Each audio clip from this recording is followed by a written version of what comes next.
Steam Next Fest is a huge event where hundreds of developers drop demos for their upcoming games. It's always really fun and exciting to try them out to discover fun games I wouldn't have otherwise. So in this video, I want to highlight 10 JRPGs that really stood out as something special. I'll leave links to all these games in the description below so you can check them out for yourself. If you've played any cool JRPGs from Steam Next Fest, definitely let everyone know down in the comments. And to help me out, I've brought along my buddy Chicken Fillets. Scottish. So let's kick it over to him for the first game.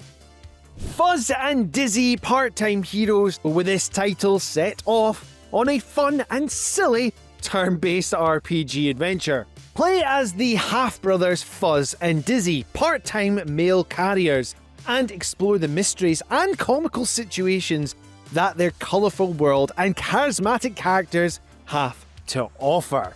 Now, during the picking and choosing of what demos I was going to play for this collab, well, I came across Fuzz and Dizzy part-time heroes. It looked at me and winked and said, "Hey big boy, why don't you come over here?" But anyway, with this one is clearly inspired by the likes of the Mario and Luigi RPGs, because whilst you're playing this very short demo, it's essentially a tech demo, which was fine on all accounts. It only lasts about, 10-15 minutes at a push. But it really gives you a good scope of what the developer's looking to achieve with this game, and I'm all for it. It essentially reminds me of the old Warner Brother cartoons, that sort of ilk. The game has turn-based combat as well, and like I said previously, it does take inspiration from the Mario and Luigi RPG games. So with those titles, you're controlling either Mario and Luigi with one dedicated button on the controller. And also akin to that as well is when you're using the likes of your attacks or dodging attacks, well, is down to timing your button presses as well. There is the platforming aspect of this game as well. Now, there was a few times when I was playing the demo where I was getting my characters to jump over to like a little gap, and one of my characters managed and the other didn't, and that was down to my button presses. But yeah, even though it's short and sweet, it made an impact on me, and it's one that I wish listed. If you've got a spare 10-15 minutes, give it a bash yourself. This next game, Dark Cards of Candlewood, is actually the sponsor for today's video. And full disclosure, I actually got to say whatever I want. In fact, the first time the team hears what I'm about to say for the game is in this video, so I appreciate that freedom and trust. So I would call this game a JRPG light, but still has enough fun elements that JRPG fans will be into. So it's got a pretty light story intro. Basically, you're on a boat and it crashes and you end up in this town called Candlewood. From there, you'll fight through stages in turn-based combat with a few twists like roguelike elements and deck building. And I'll be honest, I was a little hesitant at first, but as the game went on, I got totally sucked in. So each stage has 3 different waves, each wave with 4 points of interest, and that could be anything from battles, treasures, buffs, or healing. Now in combat, you draw 2 cards per turn, and you pick one and then the other one goes back into your deck. And each card has a casting cost, and you recharge 1 energy per turn, or you could discard a card to skip your turn and recharge 2 energy. And the key in this game is to link attacks together. A lot of cards have a start ability that starts a chain attack, and you're allowed to keep playing as long as you play cards that have the link ability, and you can just keep a chain attack going as long as possible, as long as you have enough energy. So building your decks with this in mind is key. I gotta be honest, I was pretty bad at this game at first, but after a few runs and after I got some cards, bought some packs from the store, I ended up with a really good deck, and it was really fun to just blast through the levels. And at a certain point, I even got extra party members. Now the cool thing is different party members can have different abilities like red, green, or blue, and you can only play certain cards if they have affinity points in those different affinities. Think colored versus colorless if you're familiar with Magic the Gathering. And throughout the game, you gain experience and level up, and then you can put points to gain things like more HP, more energy, things like that. The only real negative I can think of is that pretty much I needed to play this with a mouse. I'm more of a controller guy, but it was still fun, not a big deal. And it can get a little bit grindy. Sometimes you get some really unfair enemy pairings, but that's just kind of the nature of roguelikes. This was actually the game I played the most, and I had a ton of fun with it. Definitely download the demo and give it a try, and right now it's scheduled as a PC exclusive. I appreciate the teams at Lunoland and Joystick Ventures for sponsoring this video. Dosa Divas! I've got to laugh about this one. It calls itself a spicy JRPG. So with this, battle an evil fast food empire in this spicy narrative turn-based RPG. two sisters and their upgradable spirit mech cook delicious meals, fight corpos, build up your reputation with local communities, and reconcile with loved ones. Oh, now this one, I don't know what that was about, but this one, actually, I never heard of this title before. And if I'm to sum this demo up in one word, it's just banger. It's got absolutely eye-popping visuals with this. It's colourful, it's bright, it has got an amazing soundtrack behind it. It's very bouncy. What I like with it as well is during the turn-based combat, the characters are bouncing in time with the beats of the music. It's just little touches like that. That's what makes a big difference for me as well. Now, whilst we're talking about combat as well, like I said, it is turn-based combat.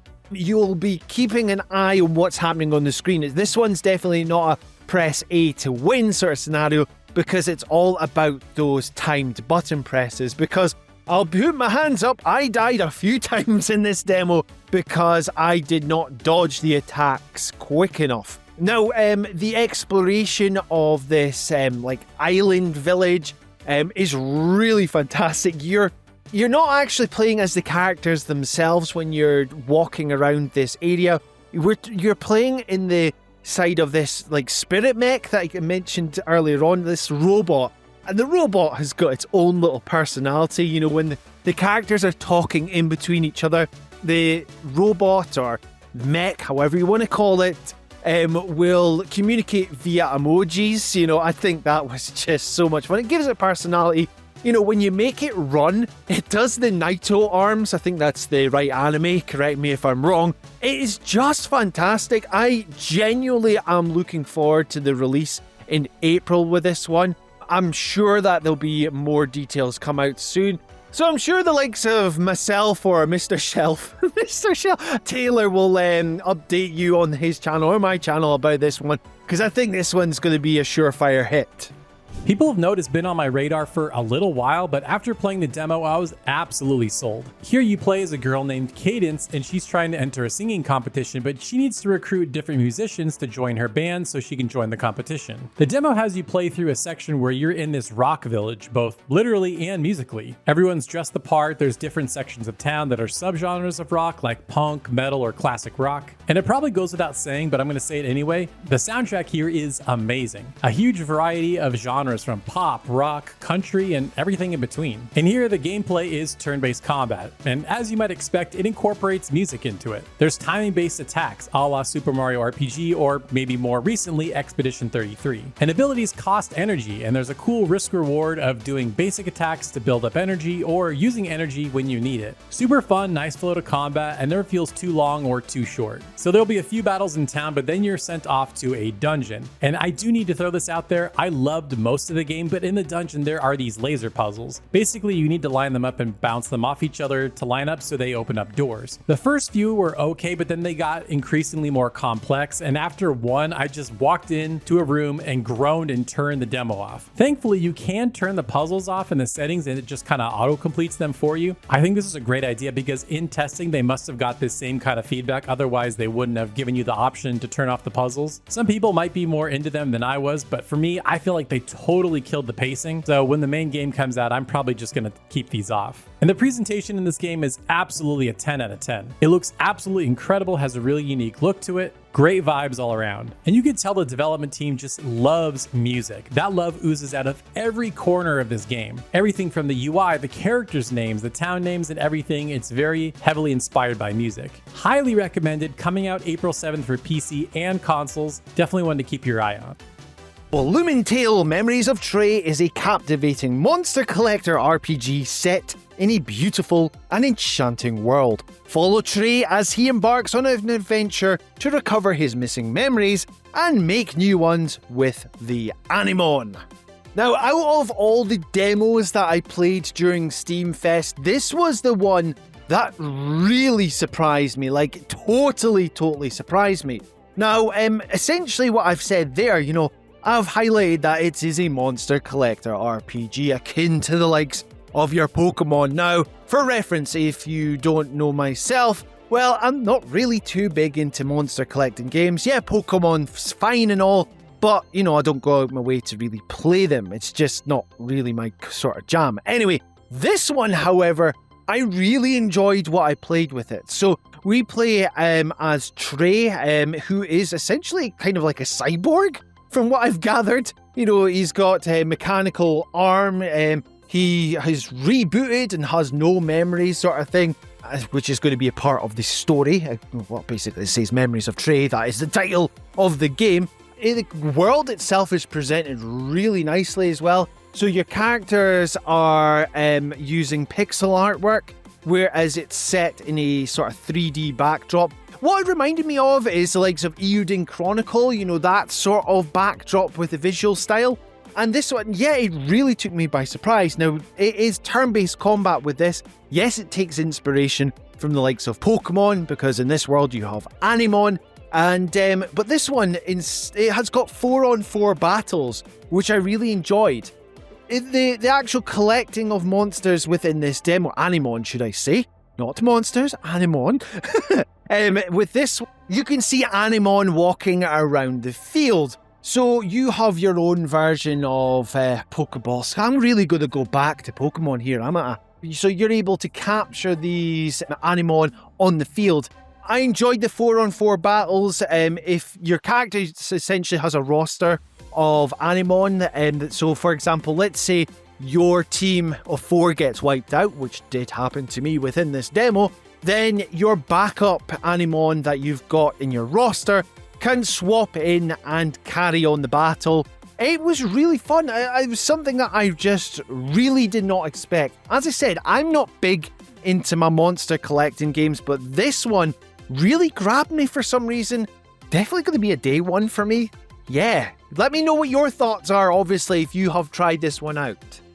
Parasite Mutant actually had a demo released earlier in this year, but they updated it for Steam Next Fest, and I've played both versions, so I think I can highlight the differences pretty well. Basically, this game is Parasite Eve if you couldn't already tell by the name. You wake up in an abandoned city and you're sent to investigate what happened. And your character doesn't really talk, so the game is kind of light on story, and it's mostly told through environmental elements like notes, newspaper, emails on computers, things like that. And the combat is Parasite Eve to a T. Combat begins and you have these meter bars that are slowly building up while you run around. And once a bar is full, you can attack either with your knife or your gun, use items, and if you have 2 bars filled up, you can use special abilities. I noticed that you need to be pretty close with the gun or it kind of misses or does less damage. And there's no dedicated dodge or block button, you just kind of need to run out of the way. And I'm not sure if I was just familiar with the game because I previously played the demo or they tuned the difficulty. Probably a little bit of both, but this felt really easy. I almost never took damage and I never died once. But what it really nails is the vibe and exploration elements. I love the visual look of this game and it has some awesome music. There's this one cool moment where you need to unlock someone's phone with Face ID, so you have to focus the phone on a corpse to get it to open. Pretty clever gameplay element that I've never really seen in a game before. And there's a lot of these Resident Evil-esque exploration elements. Something's locked and you need to go find a thing to unlock it. And I love Resident Evil, so I thought this was super fun. And your character does level up, you get points that you can dump into your gear to level them up. For example, your guns can do more damage, increase the range, things like that. Now what's new here in this updated version, from what I can tell, it feels like there's more notes around the city, so it adds more to the story. The UI feels like it got slightly updated too. Could be wrong about that, but the major thing they definitely added is once you beat the demo, it unlocks character customization. You can change the main character's hairstyle, hair color, different outfits, and I love stuff like this in games, and it helps that the main character is pretty hot. This is supposed to come out later this year. There's no firm release date, but it is coming to PC and PS5.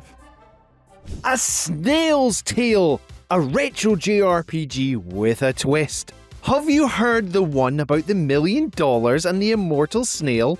A Snail's Tale will let you play out the story and answer the question once and for all. Can he be stopped? Now I've got to say straight away that this demo was brilliant. It had me laughing throughout. Now this is down to the enemy designs, the actual portraits of the characters I found funny.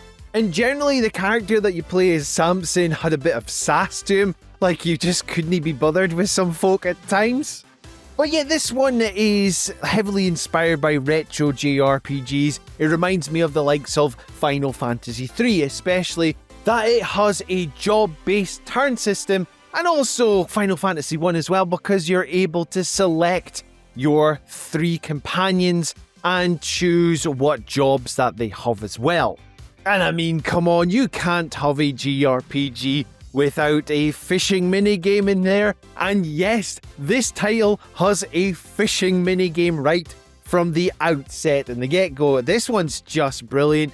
Now let's be honest, there is an array of indie JRPGs out there which pay homage to the 8-bit style of gaming, but I tell you what, with A Snail's Tale, they've really carved out their own identity and they've taken the retro style and made it their own. I am really excited for this one.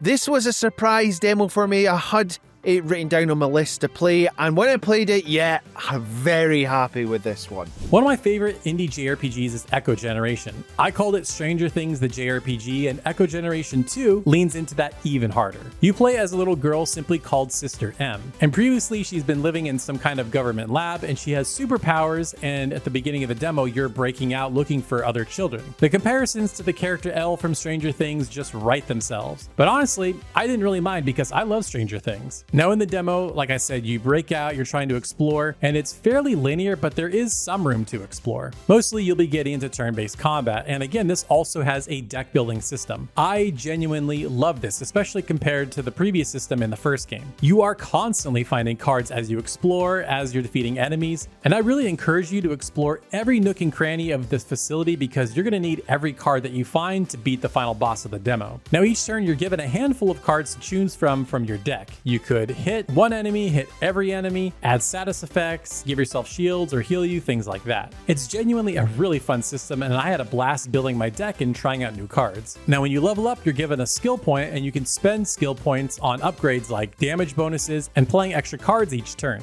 I love this because each upgrade felt very meaningful, so it was really exciting whenever I leveled up. Now what's nice is you can go back to the starting area to grind. You could just leave the room and then come back and the enemies respawn, and I really recommend doing this because the final boss was pretty tough. I have to say the presentation here is stellar. It really nails that retro 80s feel from the visuals to the music. Now the previous game was also voxel based, but I feel like everything here looks a lot more detailed and smooth. Absolutely love this demo, cannot wait for the full version. Kind of an odd set of platforms for this type of game, is releasing on PC and Xbox only. The last game also did something like this, so I think they have some kind of exclusivity deal with Xbox, but hopefully one day it also comes to Switch and PlayStation.